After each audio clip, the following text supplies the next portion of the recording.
She is the first woman who joined India's police force and became its highest-ranking female officer. She was then appointed civilian police advisor to the United Nations peacekeeping operations.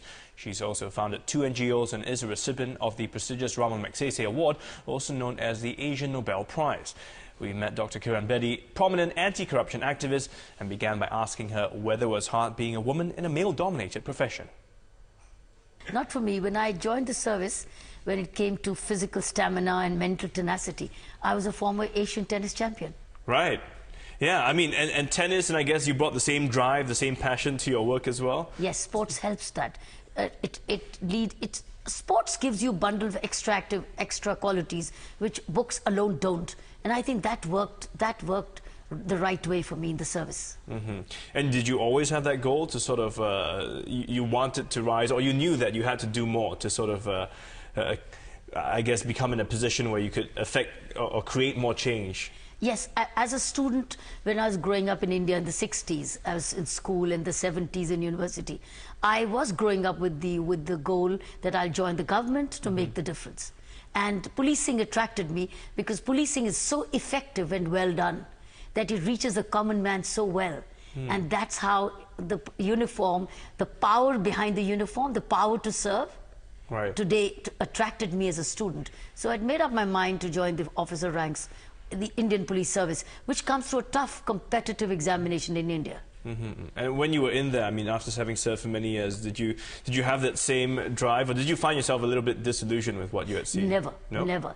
Because the potential of the service was huge, and I took that potential, the power to prevent. For me, policing stands for the power to prevent. I took it across also all positions I achieved, and I think that's where it made the difference. It became unique models of policing, whether it was in police training, whether I did in crime prevention, or I did in prison reforms. So what were the challenges you faced then? What were some of the greater ones? Well, biggest challenges I faced were inadequate resources, whether it was human resource or whether it was technology. I think the resources were always inadequate and the expectations were very high. So to meet those resources, I had to continue to co-opt community, co-opt people to provide those resources and work together. And I think one was a challenge, the second, the achievement was an achievement. So getting the people to sort of buy into the ideas and that's actually a very tall order. I mean, changing mindsets and having people convinced that, you know, the programs you are rolling out will actually affect change and help them. I mean, dealing with the people, was that the most difficult? It is difficult if the people don't trust you and believe you. But it's easy when people have trust in you. And they believe that what you're asking them to do is for their good, and that there is no hidden agenda. There's no political agenda or hidden agenda. I found it very easy because I was truly trusted. And I did live up to the trust. So every time you live up to the trust, you sow the seeds of future cooperation for the next assignment. Well, and you did not bend the law for anyone. I mean, you became known popularly as Crane Bedi for towing away then Indian Prime Minister Indira Gandhi's car for a parking offence. I mean, when you did that, did you think twice, or you just thought, well, it's clear? That's how you get the trust. When you are equal for all. So all such instances only increase respect and trust for you. So you get people working with you, for you, and all the time serving for themselves. So this is what these actions actually bring a lot more respect and trust in the service. Well, you also went on to join the United Nations HQ in New York City as a police advisor to the US peacekeeping operations. When you took on that role, what were some of your objectives in doing that? Oh, that was objectives. Was every war-torn country where you needed peacekeeping and United Nations wanted to intervene. I was the civilian police advisor to then Secretary General Kofi Annan. This was a world selection. Which is one of the finest positions one could get as a serving police officer anywhere in the world. And when I got that, it had I was involved into 16 peacekeeping missions in Africa, Asia, Kosovo, whether it's Europe, Asia or Africa. It was very interesting, where you had to rebuild the countries, policing from the scratch, like Liberia, like Sierra Leone, like Congo, like Ivory Coast, like Kosovo, like East Timor. These were all countries which were in peacekeeping missions. Cyprus, they were part of our peacekeeping missions. What were the challenges there? Oh, you had to... Challenge was again back to resources. Yeah. But the resources were provided by the international community. And the challenges were, how do you co-opt people again to own and own the models? And that is where I did not know anybody. But when we started to work through those models of co-option, even laying down the law, right, involving men and women into putting systems back in place, and of course preparing those countries for democracy.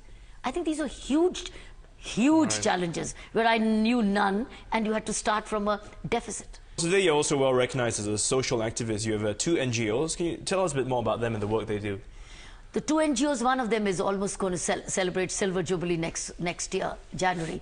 And that reaches out to, between the 2 foundations called Navjyoti India Foundation and India Vision Foundation. One focuses on women empowerment, focuses on community development. The other, India Vision, focuses on education of prisoners' children, which is one of the unique models in the country. So between the 2, we reach out to over 10,000 beneficiaries a day in education, into vocational skills, into women empowerment, into rural development, into community health, into environment issues. But it's all about underserved communities, right, whether they're rural areas, whether they're in the slums or they're in the prisons. And do you think that's the best way to affect change, by absolutely working with the communities? It's absolutely working with the bottom of the pyramid. So at the top of the pyramid, you have the rich and the educated. But at the bottom of the pyramid, you have the illiterate and right, poor and uneducated. So that's what we work for, to upscale them in vocational skills. So we begin with vocational skills alongside do education.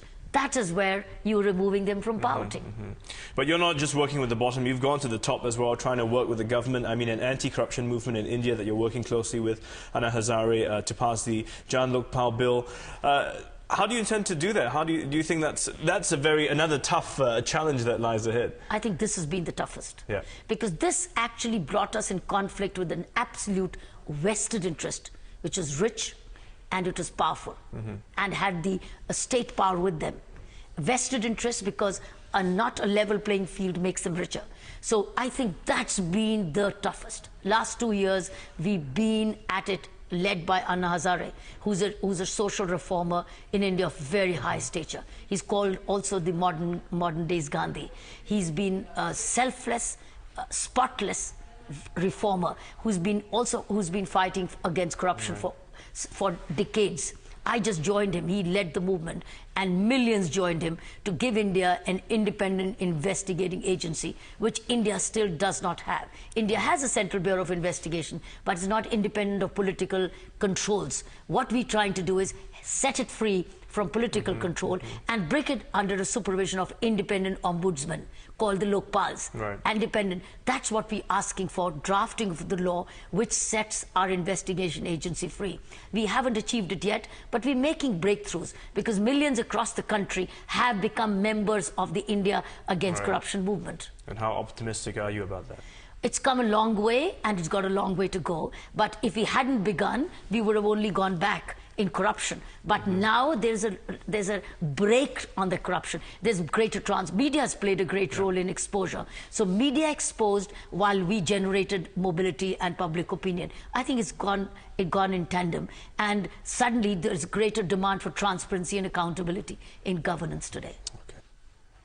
And that was Dr. Kiran Bedi, India's top cop and former police advisor to the UN Secretary General, a social activist who still has his sleeves rolled up, fighting for justice and a safer world. And if you'd like to find out more about her work and the causes closest to her heart, do take a look at her website. It's kiranbedi.org.